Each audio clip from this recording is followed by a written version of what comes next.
जय श्री कृष्ण। आप सबको मेरा प्यार भरा राधे राधे। आपका दिन मंगलमय हो और प्रभु की कृपा हमेशा आप पे यूं ही बनी रहे। वीडियो शुरू करने से पहले यदि आपने चैनल को सब्सक्राइब नहीं किया है तो चैनल को सब्सक्राइब कर बेल आइकन को जरूर दबा लीजिएगा ताकि आगे आने वाली वीडियो के नोटिफिकेशन आप तक टाइम पर पहुँचते रहे। तो आइए वीडियो शुरू करते हैं।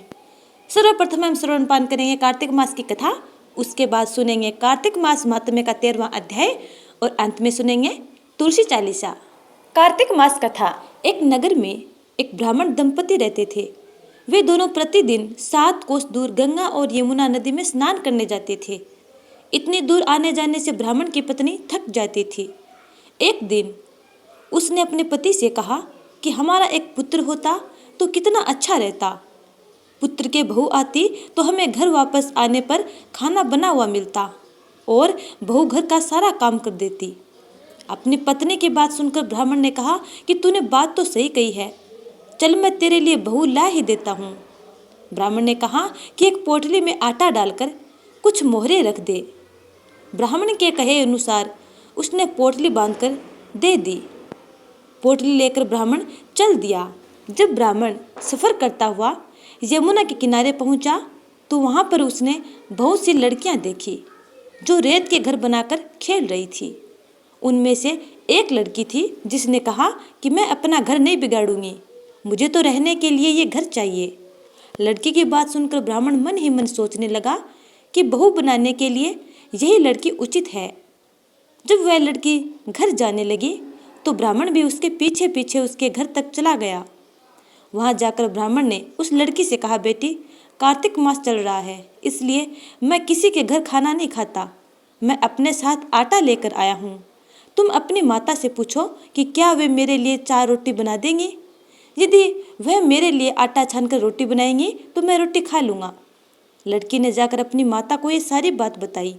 माँ ने कहा, उचित है, जाकर ब्राह्मण देव से कह दो कि वे अपना आटा दे दें और मैं रोटी बना दूंगी। जब वह आटा छानने लगी तो आटे में मोहरे निकली। वह सोचने लगी कि जिसके आटे में इतनी मोहरे हैं उसके घर में कितनी मोहरे होंगी। जब ब्राह्मण खाना खाने बैठा तो लड़की की मां ने उस ब्राह्मण से पूछा, क्या आपके कोई लड़का है और क्या आप उनकी सगाई करने जा रहे हो।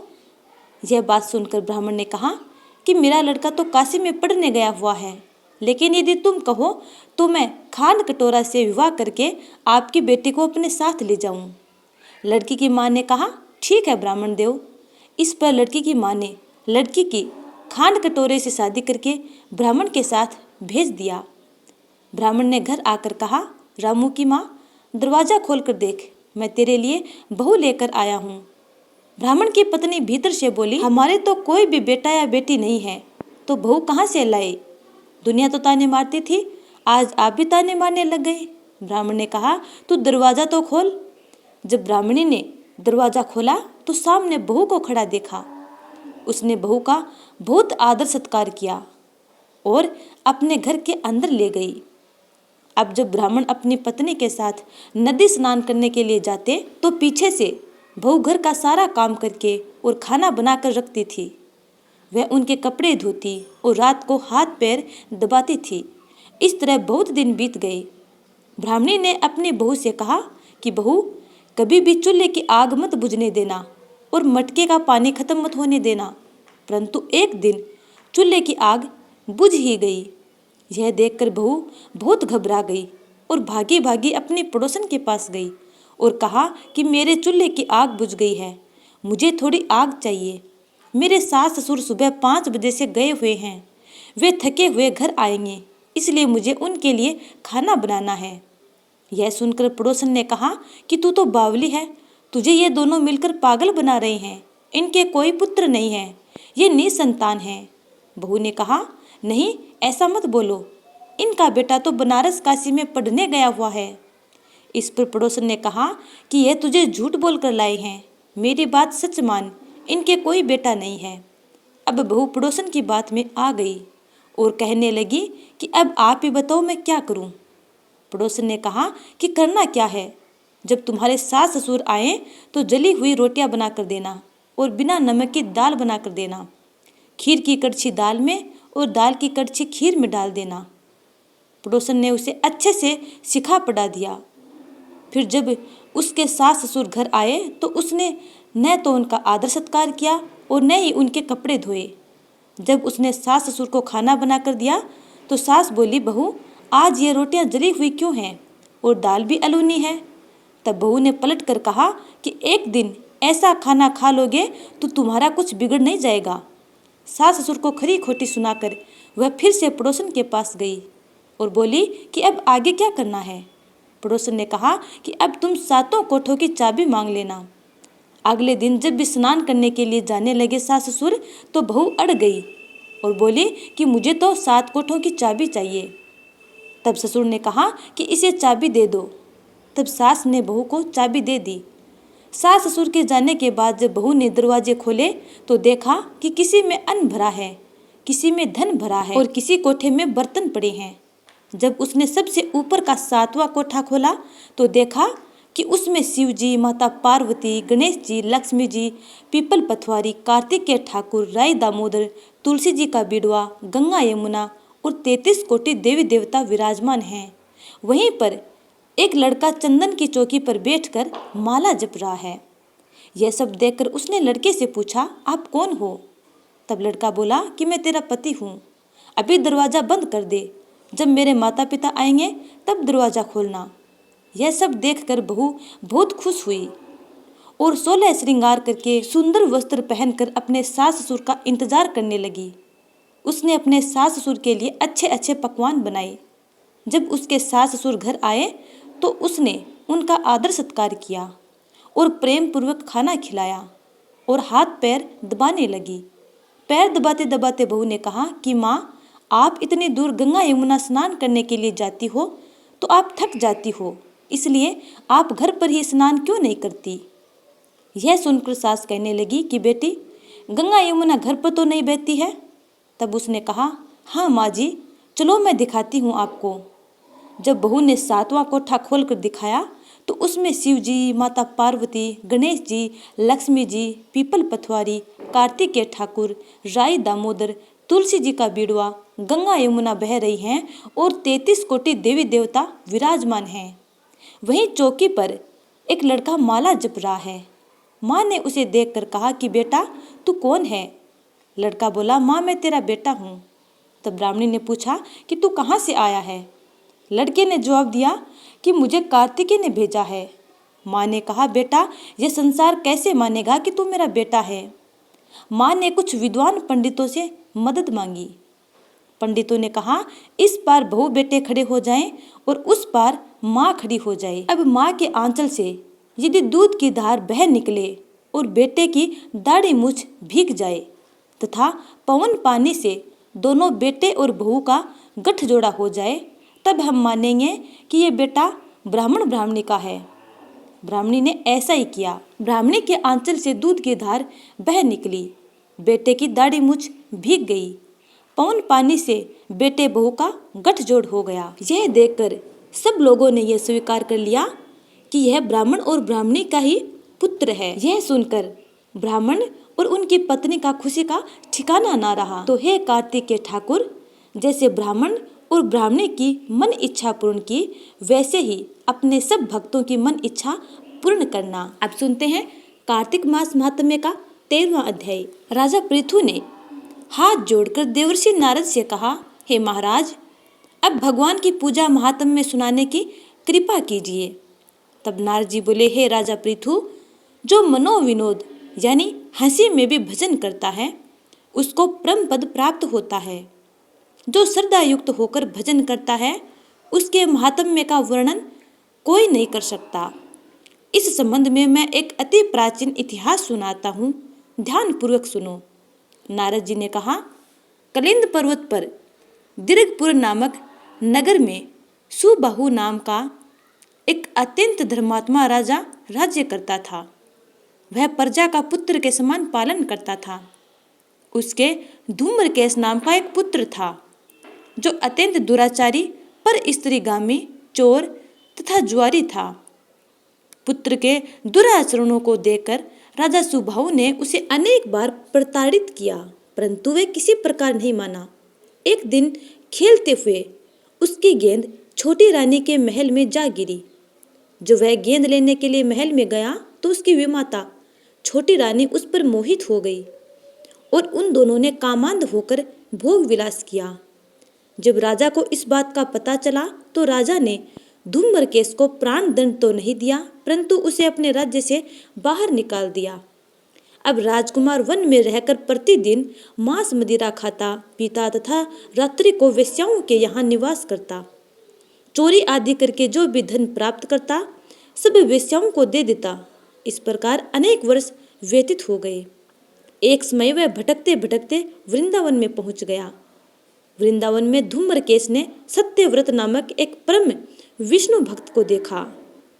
जब अपना घर बार छोड़कर कार्तिक मास में वृंदावन में रहकर भगवान का पूजन करता तथा केवल कंद मूल और फल खाता था, वह भक्त प्रतिदिन भगवान से प्रार्थना करता है, हे भगवान, इस दुख रूपी संसार में डूब रहे मुझ दीन की आप रक्षा करें। मैं राधा जी सहित आपको बारंबार नमस्कार करता हूँ। प्रेम मगन होकर वह कभी कभी रोने, कभी कभी गाने और कभी नाचने लगता था। धूम्रकेश ने उस भक्त की जब ये क्रियाएं देखी तो रात्रि को वेश्या के घर आकर मिट्टी की एक मूर्ति बनाकर वैसे ही सब कृत्य करने लगा और अंत में स्तुति आदि करके वेश्या के घर में ही सो गया। देवयोग से राजा के दूत भी उसी समय वहां आ गए और उनके हाथ से धूम्रकेश मारा गया। यमदूत उसको महापापी समझकर मारते हुए पकड़कर यमराज के पास ले गए। धूम्रकेश को देखते ही यमराज अपने सिंहासन से खड़े हो गए और पद्य अर्घ्य आदि देकर उसका सत्कार किया। फिर अपने दूतों को फटकारते हुए कहा, तुमको धिक्कार है। जब हमने यह आज्ञा दी हुई है कि विष्णु भक्तों को यहाँ पर मत लाओ, फिर भी धूम्रकेश को यहाँ पर क्यों लाए हो? उसने कार्तिक मास का व्रत वृंदावन धाम में चाहे हास्य में ही किया है, फिर भी वह वैकुंठ में जाने का अधिकारी है। वैकुंठ में भेजने के पूर्व यमराज ने धूम्रकेतु को अपने निकट बैठाकर कहा, भगवान की भक्ति 9 प्रकार की है। उनकी कथा सुनने से राजा परीक्षित, कीर्तन से सुखदेव जी, स्मरण से प्रहलाद जी, पद सेवा से लक्ष्मी, पूजा से पृथु, वंदना से अक्रूर, दास्य भाव से अर्जुन तथा आत्मनिवेदन से राजा बलि जिस प्रकार परम पद को प्राप्त हुए हैं, उसी प्रकार चाहे हास्य से ही तुमने भगवान की पूजा की है, मगर फिर भी तुम स्वर्ग के अधिकारी हो। यद्यपि अपने जीवन में किए गए पापों और दुष्कर्मों के कारण तुम घोर नरक के अधिकारी थे, परंतु क्योंकि तुमने कार्तिक मास में भगवान की पूजा की है, अतः अब निश्चय ही तुम्हें वैकुंठ प्राप्त होगा। कार्तिक मास में की गई भगवान की पूजा निरर्थक नहीं जाती। जहाँ पर भगवान शालिग्राम है, वहीं पर गंडकी नदी तथा अन्य तीर्थ है। धूम्रकेश को शास्त्रों का कुछ भी पता नहीं था, अतः उसने हाथ जोड़कर यमराज से कहा, हे स्वामी, भगवान सब नदियों को छोड़कर गंडकी को ही क्यों प्राप्त हुए? कृपा करके मुझे बतलाएं। यमराज ने कहा, किसी समय वेदशिरा नामक ऋषि सब लोगों के हित की कामना से गंगा जी के तट पर तपस्या कर रहे थे। उनके इस घोर तप से भयभीत होकर इंद्र ने ऋषि की तपस्या भंग करने के लिए मंजू घोषा नाम की अप्सरा को भेजा। मंजू घोषा उस रमणीक स्थान में क्रीड़ा करती हुई अपने रूप और यौवन का प्रदर्शन करके हाव भाव दिखाने लगी। फिर उस स्थिति में उसने मुनि के चरणों का स्पर्श किया तो उनके रोमांच खड़े हो गए। तत्पश्चात मुनि को अपने वशीभूत जान मंजू घोषा ने अपनी दोनों भुजाएं उनके गले में डाल दी। तब क्रोधित होकर मुनि ने श्राप दिया कि तुम मुझे इस संसार सागर में डालने के लिए उद्यत हुई हो, इसलिए नदी बन जाओ। मुनि का श्राप सुनकर मंजू घोषा रोने और बिलखने लगी। उसने प्रार्थना करते हुए मुनि से कहा, हे मुने, मैं श्राप के योग्य नहीं हूँ, आप मुझे क्षमा करें। उसकी प्रार्थना से द्रवित होकर मुनि ने कहा कि जिस समय भगवान विष्णु वृंदा के श्रापवश शिला रूप होकर तुम यानी गंडकी में स्थित होंगे, तब तुम भगवान को धारण करने वाली होगी। इस प्रकार मेरे द्वारा दिया गया यह श्राप तुम्हारे लिए वरदान से भी अधिक श्रेष्ठ सिद्ध होगा। अंत में यमराज ने कहा, हे राजकुमार, अब तुम विष्णु लोक को जाओ। तब धूम्रकेश सुंदर विमान में बैठकर वैकुंठ लोक को चला गया और उसे वहां हरि चरणों में स्थान मिल गया। यह सब धूम्रकेश द्वारा कार्तिक मास में मात्र एक दिन पूजा करने का परिणाम था। यह कहकर नारद जी ने अपनी वाणी को विराम दिया। अब आगे की कथा हम अगले अध्याय में जानेंगे। अब सुनते हैं तुलसी चालीसा। जय जय तुलसी भगवती सत्यवती सुखदानी, नमो नमो हरि प्रियसी श्री वृंदा गुण खानी, श्री हरि शीस बिरजीनी देहु अमर वर अम्ब, जनहित है वृंदावनी अब न करहु विलंब। धन्य धन्य श्री तुलसी माता, महिमा अगम सदा श्रुति गाता, हरि के प्राणहु से तुम प्यारी, हरि ही हेतु कीनो ताप भारी। जब प्रश्न है दर्शन दीन्यो, तब कर जोरी विनय उस कीन्यो। हे भगवंत कंत मम होहु, दीन जानी जनी छाड़ाहू छोहू। सुनी लक्ष्मी तुलसी की बानी, दीनो श्राप कद पर आनी। उस अयोग्य वर मांगन हारी, होहु विटप तुम जड़ तनु धारी। सुनी तुलसी हिमस्रोप्यो ते ही ठामा, करहूँ वास तुहु नीचन धामा। दियो वचन हरि तब तत्काला, सुनहु सुमुखी जनी होहु बिहाला। समय पाई व्यरोपाति तोरा, पुजी हो आस वचन सत मोरा। तब गोकुल में गोप सुदामा, तासु भई तुलसी तू बामा। कृष्ण रास लीला के माही, राधे सक्यो प्रेम लखी नाही।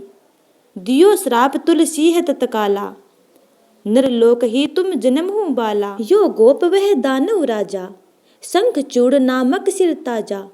तुलसी भई तासु की नारी, परम सती गुण रूप अगारी। अस दवे कल्प बीत जब गयऊ, कल्प तृतीय जन्म तब भयऊ। वृंदा नाम भयो तुलसी को, असुर जलंधर नाम पति को। करी अति द्वंद्व अतुल बल धामा, लीना शंकर शे संग्रामा। जब निज सैन्य सहित शिव हारे, मरही न तब हर हरि ही पुकारे। पतिव्रता वृंदा थी नारी, को न सके पति ही संघारी। तब जलंधर ही भेष बनाई, वृंदा डीग हरि पहुँचो जाई। शिव हित लही करी कपट प्रसंगा, कियो स्थित्व धर्म तो ही भंगा। भयो जलंधर कर संघारा, सुनी उर शोक उपारा। तीक्ष्ण दियो कपट हरि टारी, लखी वृंदा दुख गिरा उचारी। जलंधर जस हत्यो अभीता, सोई रावण तस हरि ही सीता। अस प्रस्त्र सम हृदय तुम्हारा, धर्म खंडी मम पति ही संघारा। यही कारण लही श्राप हमारा, होवे तनु पाषाण तुम्हारा। सुनी हरि तुरत ही वचन उचार्यो, दियो श्राप बिना विचारे। लख्यो ने निज करतूति पति को, छलन चाह्यो जब पार्वती को। जड़मति तुहु अस हो जड़ रूपा, जग मह तुलसी विटप अनूपा। धगवै रूप हम साली गरामा, नदी गंडकी बीच ललामा। जो तुलसी दल हम ही चढ़ी है, सब सुख भोगी परम पद पई है। बिनु तुलसी हरि जलत शरीरा, अतिशय उठत शीस उर पीरा। जो तुलसी दल हरि शीस धारत, सो सहस्त्र घट अमृत डारत। तुलसी हरि मन रंजनी हारी, रोग दोष दुख भंजनी हारी। प्रेम सहित हरि भजन निरंतर, तुलसी राधा में नाई अंतर। व्यंजन हो छपन हु प्रकारा, बिनु तुलसी दिल न हरि ही प्यारा। सकल तीर्थ तुलसी तरु छाही, लहत मुक्ति जन संशय नाही। कवि सुंदर इक हरि गुण गावत, तुलसी ही निकट सहस गुण पावत। बसत निकट दुर्वासा धामा, जो प्रयासते पूर्व ललामा। पाठ करी ही जो नित नर नारी, हो ही सुख बासही त्रिपुरारी। तुलसी चालीसा पढ़ही तुलसी तरु ग्रहधारी। दीप दान करी पुत्र फल पावही बंदेहु नारी। सकल दुख दरिद्र हरि हार हवे परम प्रसन्न। आसिये धन जड़ लड़ही ग्रह बसही पूर्णा अत्र। लाही अभिमत फल जगत, मह लाही पूर्ण सब काम। जय दल अर्प ही तुलसी तह सहस बसही हरि राम। तुलसी महिमा नाम लख तुलसी सुत सुख राम। मानस 40 रचो जग में तुलसीदास। तो प्यारे स्नेहितजनों, ये था कार्तिक मास महात्म्य और तुलसी चालीसा। उम्मीद करती हूँ कि आपको ये वीडियो अच्छा लगा है। यदि अच्छा लगा है तो लाइक कमेंट कर देना और अगले अध्याय का इंतजार करना। तब तक के लिए जय श्री राधे।